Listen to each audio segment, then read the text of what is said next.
আমার অনুরোধ রইল নওজোয়ান, নিজেরে বরবাদ করে দিও না বাপ, নিজেরে শেষ করে দিও না, নষ্ট করে দিও না, কষ্ট পাইবা বাপ। একদিন কবরে তোমার 14 গোষ্ঠীর কেউ থাকবে না, একদিন হাসরের ময়দানে তোমার পাশে কেউ থাকবে না, তুমি শুধুই একা। আল্লাহ তাআলা বলছেন, বান্দা আমি এত বড় কোরআন নাজিল করলাম, তারপরে আর কি বললে তুমি ঈমান আনতে? আর কেমনে বলতাম আমি? নবীজি জিজ্ঞেস করবে, খোদার কসম নবী জিজ্ঞেস করবে, উম্মত 23টা বছর আমি দিন রাত কাঁদছি রে উম্মত, তুই জানোস না উম্মত আমি তোর জন্য কি পরিমাণ কাঁদছিলাম। সারাটা রাত আমি কেঁদেছি, তায়েফের পাথরের আঘাতে আমার পিঠ ছিদ্র ছিদ্র করে ফেলছে, আমি ক্ষুধার কষ্টে পেটে পাথর ভাঙছি, আমার ঘরের চুলায় আগুন জ্বলে নাই, আমি দান শহীদ করে সারাটা দেহ রক্ত মাখা হয়ে বেহুশ হয়ে উহুদের প্রান্তরে পড়েছিলাম, এত কাঁদলাম, এত রক্ত ঝরাইলাম, 23 বছরের বিনিময়ে উম্মত আমি বুঝি তোর কলজাটা নরম করতে পারলাম না। কি বলবেন ভাইয়া? এই ছেলেরা বাপ কি বলবা তোমরা? বলো দোস্ত। আল্লাহ আমাদেরকে বুঝ দান করে। আমরা অনেক আসছো মাশাআল্লাহ, আল্লাহ তোমাদেরকে উত্তম বিনিময় দান করে।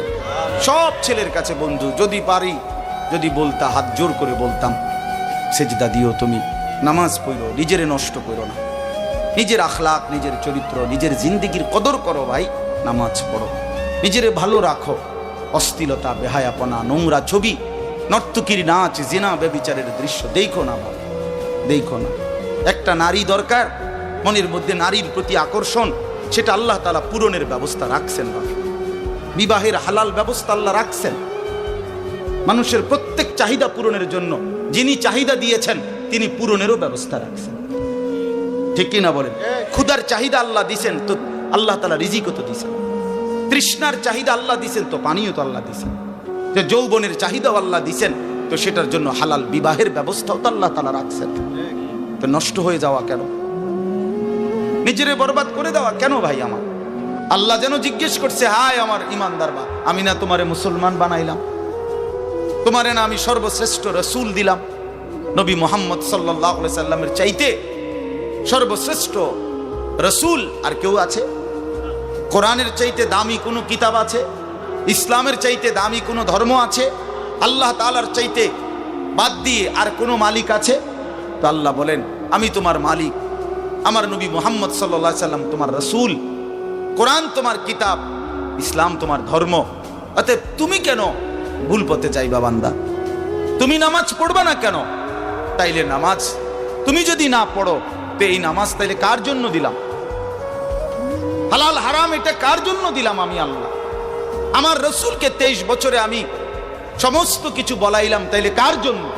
আমাদেরই যদি পছন্দ না হয়, ছেলেরা তোমরাই যদি নামাজ না পড়ো, তো মুসলমানের ঘরে জন্ম নিয়ে যদি তোমারই সেজদা দিতে মনে না চায়, তো তোমার সাথে বেঈমানের তফাৎ কি বেটা? এই অপদার্থ যারা সেজদা দাও না, নামাজ পড়ো না, তুমি জানো মিয়া, যেই কপাল সেজদা দেয় না, হয়তো মানুষের বাচ্চা না, সমস্ত বেনামাজি এ তো হাইওয়ান, এ তো চতুষ্পদ জন্তু, এ তো চতুষ্পদ জন্তু বাবা। যে কপালে সেজদা নাই সে শয়তান, যে কপালে সেজদা নাই সে ইবলিস, যে কপালে সেজদা নাই সে মালউন, আল্লাহ তাআলার পক্ষ থেকে অভিশপ্ত। কোরআন শরীফে আছে। ইবলিসকে কেন ইবলিস বলে? সেজদা দেয় নাই। শয়তানকে কেন শয়তান বলল? আগে কি তারে শয়তান কইতো?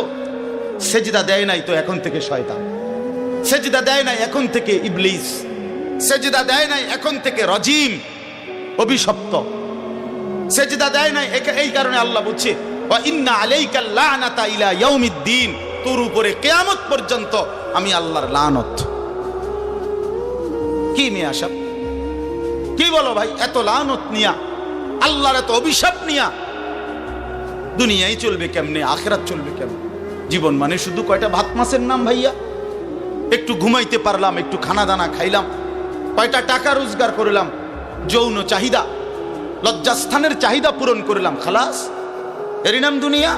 এ তো জন্তু জানোয়ারেরও পূরণ হয়। গরু, ছাগল, কুকুর, বিড়ালও তো খায় ভাই। এরাও তো ঘুমায়, এরাও তো পেশাব পায়খানা করে, এদেরও তো যৌন চাহিদা পূরণ করে। নাহলে কুত্তার বাচ্চা হয় কেমনে, বিড়ালের ছাও হয় কেমনে? সে যদি যৌন চাহিদা পূরণ না করে, তো জীবন মানে এটুকুই, জীবন মানে দূরই। তাহলে পার্থক্য কি আমাদের? পার্থক্য কোথায় বাপ? তো আল্লাহ তাআলা আমাদের কাছে বললেন, ইত্তাকুল্লাহ, বান্দা আমি এটা চাই তোমার কাছে, তুমি গুনাহ করো না, আর 10 জন যা ইচ্ছা তাই করো, তুমি নাফরমানি করো না, তুমি আমার পছন্দের বান্দা, আমার গোটা জান্নাত আমি তোমার জন্য বানাইছি, তুমি আসবা ঈমান নিয়া, তাকওয়া নিয়ে, আমি আমার পুরাটা জান্নাত, অনন্তকালের জান্নাত তোমারে বুঝাই দেব, তোমারে বুঝাই দেব। এই জন্য ভাই, দোস্ত আমার, বন্ধু আমার, আমি অনুরোধ, আমার কথা শেষ, আমি এতটুকু কথাই বললাম, গুনাহ ছেড়ে দিন। কেন মিথ্যা বলবেন? কেন নামাজ পড়বেন না? কেন সেজদা দিলেন না বাপ? আল্লাহ তাআলার সাথে এখানে একটা কথা আছে, লাস্টের আয়াত আমি শুনাইতেছি আপনাদের, বড় সাংঘাতিক একটা কথা আল্লাহ তাআলা বলছেন, আপনি শুনেন। তো আল্লাহ তাআলা আমাদের এখানে শুনাইছে, তোমরা যারা যারা আমার মুত্তাকি বান্দা হবা, তোমরা যারা গুনাহ থেকে বেঁচে থাকবা, নেক আমলে অভ্যস্ত থাকবা, আমার ওয়াদা, ইন্নাল মুত্তাকিনা ফি যিলালিন ওয়া উয়ুন, আমি আল্লাহ তাআলা আমার সমস্ত মুত্তাকি বান্দাকে জান্নাতের ছায়াতেই রাখবো। সুবহানাল্লাহ। উয়ুন, জান্নাতের নহর, দুধের নহর, মধুর নহর, মদের নহর, পানির নহর, 4টি নহর বেষ্টিত জান্নাতের মধ্যেই আমি তাকে 24 ঘন্টা থাকতে দেব। সুবহানাল্লাহ। ওয়া ফাওয়াকিহা মিম্মা ইয়াশতাহুন, আল্লাহ তাআলা বলেন, এবং আমি আমার মুত্তাকি বান্দাকে তার চাহিদা মতো সমস্ত ফল ফলাদি, খাদ্য আহার্য আমি তাকে জান্নাতে দান করব। কুলু ওয়াশরাবু হানিআম বিমা কুনতুম তা'মালুন, আল্লাহ তাআলা জান্নাতি বান্দাকে পুরা জান্নাত দেখাইয়া, কোটি কোটি নাজ ও নিয়ামত দেখাইয়া আল্লাহ বলবেন, বান্দা আরামসে নিশ্চিন্তে তুমি এই জান্নাতের যা মন চায় খাও, পান করো, বিমা কুনতুম তা'মালুন, তোমার সারা জিন্দেগীর আমলের বিনিময়, ওই যে কষ্ট করে নামাজ পড়েছো, রোজা রেখেছো, সেজদা দিয়েছো, তাহাজ্জুদ পড়েছো, দান সাদকা করেছো, হজ করেছো, গুনাহ থেকে বেঁচে থাকছো, ভিন নারী দেখো নাই, জিনা ব্যভিচারে যাও নাই, মদ জুয়ার আড্ডায় যাও নাই, সুদের টাকা খাও নাই, হারামের টাকা রোজগার করো নাই, বেপর্দা চলো নাই, আল্লাহ বলে বিনিময়ে আজ তোমার সমস্ত আমলের বিনিময়ে আমি আল্লাহ পুরা জান্নাত খুলে দিলাম, তোমার যা মন চায় তা আরামসে ভোগ করো। সুবহানাল্লাহ। ইন্না কাযালিকা নাজজিল মুহসিনিন, আল্লাহ বলেন এভাবেই আমি সমস্ত নেককার বান্দাদেরকে বিনিময় দিয়ে থাকি। শুধু তোমারে না, পুরা জান্নাতের সকলকে দেখো আমি আল্লাহ তাআলা ভরপুর নিয়ামত দিয়ে পূর্ণ করে দিয়েছি। আমার ভাই, অতএব আমরা বোকা না। আমাদের মসজিদের ইমাম সাহেবরা 8,000 টাকা 10,000 টাকা ইমামতিতে চাকরি করে, খোদার 30 দিন কষ্ট করে চলে। বোকা এই কারণে না, বোকা না ভাইয়া। আপনারা ভাত মাছ খাইয়া যদি বড় হন, তো মোল্লা মুন্সি ওনারা কি সিরা খাইয়া বড় হয়েছে? তো ও তো বোকা না বাপ। কেমনে সুদে টাকা নিলে, কিস্তিতে টাকা নিলে, কেমনে কি করলে দুনিয়া আরো কামাই করা যায়, এটা না বুঝার কি আছে? বুঝে সবাই, কিন্তু কেউ আখেরাতের ভয়ে ছেড়ে দেয়, কেউ আখেরাতকে ভুলে দুনিয়ার নাফরমানিতে লেগে যায়। এই হলো তফাৎ। বুঝে না এমন না। তো আল্লাহ তাআলা বলেন, এবার দেখেন এই শেষ কথা, ওয়াইলুন ইয়াউমাইদিল লিল মুকাদ্দিবিন, আল্লাহ তাআলা বলেন সমস্ত মিথ্যাবাদী, নাফরমান, পাপী, তাদের জন্য কিয়ামতের দিন অনেক বেশি দুর্ভোগ, লাঞ্ছনা, আযাব। এই কথাইটা একটা জিনিস খেয়াল করেন, ওয়াইলুন ইয়াউমাইদিল লিল মুকাদ্দিবিন, আল্লাহ তাআলা বলেন মিথ্যাবাদীরা, ও আমার নাফরমান বান্দারা, ইয়াউমাইদিন, সেদিন কিয়ামতে তোমাদের জন্য খুব বেশি লাঞ্ছনা, আযাব অপেক্ষা করছে। এই কথাইটা এই সূরাটার মধ্যে মোট 50টা আয়াত। এই 50 আয়াতের মধ্যে 10টা আয়াত এই কথাইটা বারবার কইছে। এক কথা 10 বার বলছে আল্লাহ এই আয়াতে, ওয়াইলুন ইয়াউমাইদিল লিল মুকাদ্দিবিন, ওয়াইলুন ইয়াউমাইদিল লিল মুকাদ্দিবিন, ওয়াইলুন ইয়াউমাইদিল লিল মুকাদ্দিবিন, এই কথাইটা বলছে বারবার।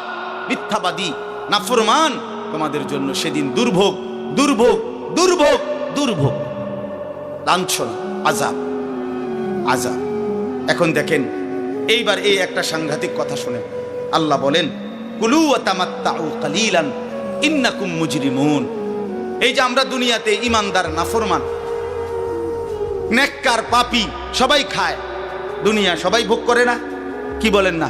ডাকলেও দুনিয়া খাইতেছে, না ডাকলেও দুনিয়া খাইতেছে। কাফের, বেঈমান, হিন্দু, বৌদ্ধ, নাস্তিক, মুরতাদ, বেনামাজি, বেহায়া, বেপর্দা, সুদখোর, ঘুষখোর, হারামখোর, জিনাখোর, ব্যভিচারী, মদখোর, নেশাখোর, গাঁজাখোর, ফুট্টাখোর, বাবাখোর, ডাইলখোর, ইয়াবাখোর, হারামখোর, সব বেঈমান খাইতেছে কিনা দুনিয়া? তো আল্লাহ তাআলা বলে কুলু ওয়া তামাত্তাউ কালিলান, এই নাফরমান কিছু সময়ের জন্য দুনিয়ার মধ্যে খা, ভোগ কর, ইমুন, কিন্তু মনে রাখিস তুই কিন্তু নাফরমান, তুই কিন্তু পাপী, আমি কিন্তু তোরে ছাড়বো না। কবরের প্রথম রাত থেকে হাসরের ময়দানে আমি দেখবি তুই বান্দা আমি কত কঠিন, কত কঠোর, তোরে আমি দেখাবো। ভাত খাইতে লইছে খাও, ভাত খাইতে লইছো খাও বান্দা, এখানে আটকামু না। এখানে আমি জানোয়াররাও আটকাই না, আমি জন্তু জানোয়াররাও খাইতে দেই, তোরে দিতাম না কেন বেটা, খা বেটা। কিন্তু ইন্নাকুম মুজরিমুন, মনে রাখো 7টা বাজে নাস্তা করতে বসছো, আল্লাহ যেন ডাক দিয়ে বলে বেঈমান খা, ঠিক আছে নাস্তা, কিন্তু মনে রাখিস ফজরের নামাজ পড়স নাই, আমি হিসাব রাখছি। রাত 10টা বাজে খাইতে বসছো বেঈমান, ঠিক আছে খা, কিন্তু মনে রাখিস এশার নামাজ পড়ো নাই। ঘর করলা, ফার্নিচার বানাইলা, ঠিক আছে থাকো, তো মনে রাখো এগুলো সুদের টাকা, এগুলা কাস্টমারের ঠকাইয়া, মিথ্যা বইলা, ওজনে কম দিয়া, ওই টাকা আমি জানি, আমি বান্দা দেখব। ওয়াইলুন ইয়াউমাইদিল লিল মুকাদ্দিবিন, আবার বলতেছে আল্লাহ মিথ্যাবাদী নাফরমান তোমাদের জন্য বড় বেশি দুর্ভোগ, লাঞ্ছনা, আযাব তোমাদের জন্য, আযাব। এই জন্য আল্লাহ তাআলা বলছেন। এরপরে আবার বলে দেখেন ওয়া ইযা কিলা লাহুমুর কাউ লা ইয়ারকাউন, এই ছেলেরা তোমরা সবাই শোনো, আল্লাহ তাআলা আবারও বলতেছে সমস্ত মিথ্যাবাদী নাফরমান তোমাদের জন্য হাসরের ময়দানে কেন লাঞ্ছনা হবে, এর প্রধান কারণ ওয়া ইযা কিলা লাহুমুর কাউ লা ইয়ারকাউন, যখনই বলা হতো নামাজ পড়তে, যখনই বলা হতো রুকু করতে, যখনই বলা হতো সেজদা দিতে, লা ইয়ারকাউন, আল্লাহ তাআলা বলেন সে রুকু করে না, সেজদা দেয় না, নামাজ পড়ে না, নামাজ পড়ে না। আল্লাহ বলেন আমি এতবার বললাম, এতবার বললাম, একটা দিনে 5 বার মসজিদে আজান হইল, একটা মহল্লায় শুধু একটা মসজিদ না, এক এক ওয়াক্তে এক একজনের কানে কমপক্ষে 10টা মসজিদ থেকে আজানের আওয়াজ আসে, ঠিক কিনা বলে? কি রে বান্দা এত শক্ত হইলি কেমনে বান্দা, আমার এত বড় আসমান ও জমিন দিয়া, এত বড় কায়নাত দিয়ে বান্দা আমি তোকে লালন পালন করলাম, বিনিময়ে তুমি একটা সেজদাও দিলা না। 365 দিনে খোদার একটা বছর কোনো দিন ফজরের নামাজ পড়লা না, এ কেমন জিন্দিগি বাপ? এত এত কঠিন মানুষ কেমনে হয়, এত পাষাণ মুসলমান কেমনে হয় বাপ বলে? আল্লাহ তাআলা বলেন ওয়া ইযা কিলা লাহুমুর কাউ লা ইয়ারকাউন, নাফরমান মনে রাখিস বারবার তোকে নামাজের কথা বলা হয়েছিল, তুমি পড়ো নাই, আমি কিন্তু ছাড়বো না। খাইতে দিছি, খাইতে দিছি, খাইতে আমি কাফেরও দেই, দুনিয়া তো আমি বেঈমানকেও দেই, দুনিয়া আমি কুকুর বিড়ালকেও দেই, দুনিয়া তো আমি শুকরকেও খাইতে দেই। আমরা এক মানুষ যা খাই জন্তু জানোয়ার তার চাইতে বেশি দুনিয়া খায়, ঠিক না? হ্যাঁ, বইয়ে আছে, গবেষকদের কথা হলো একটা হাতি একদিনে 250 কেজি খাবার খায়, 90 লিটার পানি পান করে, আপনি পারবেন? একটা তিমি এক বেলা 200 শক্ত সামর্থ্য যুবক এক বেলা যা খায় সেই সমপরিমাণ একটা তিমি এক বেলা তা খায়, তো দুনিয়া তারা বেশি ভোগ করে না? কথা বলেন? তাহলে ভাইয়া দুনিয়া খুব বেশি আমরা ভোগ করি না। ওয়াইলুন ইয়াউমাইদিল লিল মুকাদ্দিবিন, আল্লাহ বলে বান্দা নামাজ পড়লা না, ঠিক আছে, আবারও বললাম, ওয়াইলুন ইয়াউমাইদিল লিল মুকাদ্দিবিন, সমস্ত মিথ্যাবাদী নাফরমান পাপী মনে রেখো, সেদিন তোমাদের জন্য আযাব হবে। এই শেষ কথা হলো ফাবিআইয়ি হাদিসিন বা'দাহু ইউমিনুন। আল্লাহ তাআলা বলেন, এই শেষ কথাটা আবার আমার মনোযোগ দিয়ে শুনেন, ফাবিআইয়ি হাদিসিন বা'দাহু ইউমিনুন। আমার ভাই, আল্লাহ তাআলা একটা আশ্চর্য কথা বলছে কেন? আল্লাহ বলছে, বান্দা তুমি জানো আমি 23 বছরে আমার প্রিয় রসুলের মাধ্যমে 30 পারা কোরআন নাজিল করে আমার সর্বশ্রেষ্ঠ কথা এগুলো আল্লাহর কথা কিনা? বলেন না ভাই? আল্লাহ বলেন 23 বছরে 30 পারা কোরআন নাজিল করে আমি আমার সর্বশ্রেষ্ঠ আমার কথাগুলো আমি তোমাকে জানাইলাম। আর আমার সবচেয়ে প্রিয় রসুল 1.25 লাখ আম্বিয়ার মধ্যে সর্বশ্রেষ্ঠ রসুল আমি তোমাকে দিলাম, কিতাবও দিলাম সর্বশ্রেষ্ঠ, রসুলও দিলাম সর্বশ্রেষ্ঠ। আল্লাহ বলছে, বান্দা এরপরে আর কোন কথা বললে, আর কোন নবী পাঠাইলে তুমি ঈমান আনতা? আর কি বললে ঈমান আনতা? আর কি বললে আমারে বিশ্বাস করতা? আর কেমনে বললে বান্দা সেজদা দিতা? আর কতগুলো কথা বললে? বলেন। এই জন্য নওজোয়ান, আমার অনুরোধ রইল, নওজোয়ান নিজেরে বরবাদ করে দিও না বাপ, নিজেরে শেষ করে দিও না, নষ্ট করে দিও না, কষ্ট পাইবা বাপ। একদিন কবরে তোমার 14 গোষ্ঠীর কেউ থাকবে না, একদিন হাসরের ময়দানে তোমার পাশে কেউ থাকবে না, তুমি শুধুই একা। আল্লাহ তাআলা বলছেন, বান্দা আমি এত বড় কোরআন নাজিল করলাম, তারপরে আর কি বললে তুমি ঈমান আনবে? আর কেমনে বলতাম আমি? নবীজি জিজ্ঞেস করবে, খোদার কসম নবী জিজ্ঞেস করবে, উম্মত 23টা বছর আমি দিন রাত কাঁদছি রে উম্মত, তুই জানোস না উম্মত আমি তোর জন্য কি পরিমাণ কাঁদছিলাম। সারাটা রাত আমি কেঁদেছি, তায়েফের পাথরের আঘাতে আমার পিঠ ছিদ্র ছিদ্র করে ফেলছে, আমি ক্ষুধার কষ্টে পেটে পাথর ভাঙছি, আমার ঘরের চুলায় আগুন জ্বলে নাই, আমি দান্দার শহীদ করে সারাটা দেহ রক্ত মাখা হয়ে বেহুশ হয়ে উহুদের প্রান্তরে পড়েছিলাম, এত কাঁদলাম, এত রক্ত ঝরাইলাম, 23 বছরের বিনিময়ে উম্মত আমি বুঝি তোর কলজাটা নরম করতে পারলাম না? কি বলবেন ভাইয়া? এই ছেলেরা বাপ কি বলবা তুমি? বলো দোস্ত। আল্লাহ আমাদেরকে বুঝ দান করেন, আল্লাহ আমাদেরকে ফিকির দান করেন, আল্লাহ তাআলা আমাদের সবাইকে কবুল করেন। বাস্তব কথা হলো মাহফিলটা আসলে অনেক ভিতরে, আমার ডায়েরিতে লেখা কসবা, আর এটা এতটা ভিতরে আমি কল্পনাও করতে পারি নাই। আগের থেকে যদি আমার জানানো থাকতো যে এটা এত ভিতরে, তাহলে আমার এতটা কষ্ট হইতো না। আমার আরেকটা মাহফিল আছে মাধবপুর, মিরপুর, আমি কখন যাবো, কিভাবে যাবো আমি কিছুই বুঝতেছি না। আমি ভাবছি অল্প একটু জায়গা হবে কসবা, এটা এতটা ভিতরে, এতটা ভাঙ্গা রাস্তা। আমার এটা ভাঙ্গা হওয়া অপরাধ না, আমার আগে জানাইলে আমি আর একটু আগে আসতাম, আরো আগে রওনা দিতাম। এই কারণে আমি আর সময় দিতে পারলাম না। আন্তরিকভাবে আমি দুঃখ প্রকাশ করছি। আবার যদি আল্লাহ কোনোদিন তৌফিক দেয় আবার আসবার চেষ্টা করবো, আল্লাহ যদি নসিব রাখে। আপনারা সবাই মনোযোগ দিয়ে সুন্দরভাবে মৌলানার বয়ান শুনেন। আল্লাহ তাআলা আপনাদের এই মাহফিল, এই মাদ্রাসা, নওজোয়ান সাথী তোমরা অনেক আসছো, মাশাআল্লাহ, আল্লাহ তোমাদেরকে উত্তম বিনিময় দান করেন। সব ছেলের কাছে বন্ধু, যদি পারি, যদি বলতা, হাত জোর করে বলতাম, সেজদা দিও তুমি, নামাজ পড়ো, নিজেরে নষ্ট করো না, নিজের আখলাক, নিজের চরিত্র, নিজের জিন্দিগির কদর করো ভাই, নামাজ পড়ো, নিজেরে ভালো রাখো। অশ্লীলতা, বেহায়াপনা, নোংরা ছবি, নর্তকীর নাচ, জিনা, ব্যভিচারের দৃশ্য দেখো না বাবা, দেখো না। একটা নারী দরকার, মনের মধ্যে নারীর প্রতি আকর্ষণ, সেটা আল্লাহ তাআলা পূরণের ব্যবস্থা রাখছেন বাবা। বিবাহের হালাল ব্যবস্থা আল্লাহ রাখছেন। মানুষের প্রত্যেক চাহিদা পূরণের জন্য যিনি চাহিদা দিয়েছেন তিনি পূরণেরও ব্যবস্থা রাখছেন, ঠিক কিনা বলেন? ক্ষুধার চাহিদা আল্লাহ দিছেন, তো আল্লাহ তাআলা রিজিকও তো দিছেন। তৃষ্ণার চাহিদা আল্লাহ দিছেন, তো পানীয় তো আল্লাহ দিছেন। যে যৌবনের চাহিদাও আল্লাহ দিছেন, তো সেটার জন্য হালাল বিবাহের ব্যবস্থাও তো আল্লাহ তাআলা রাখছেন। তো নষ্ট হয়ে যাওয়া কেন? নিজেরে বরবাদ করে দেওয়া কেন ভাই? আমার দয়া করে প্রত্যেকে ইনশাআল্লাহ আখলাকের হেফাজত করি এবং 5 ওয়াক্ত নামাজ পড়তে চেষ্টা করি। আল্লাহ আমাদেরকে তৌফিক দেন, কবুল করেন।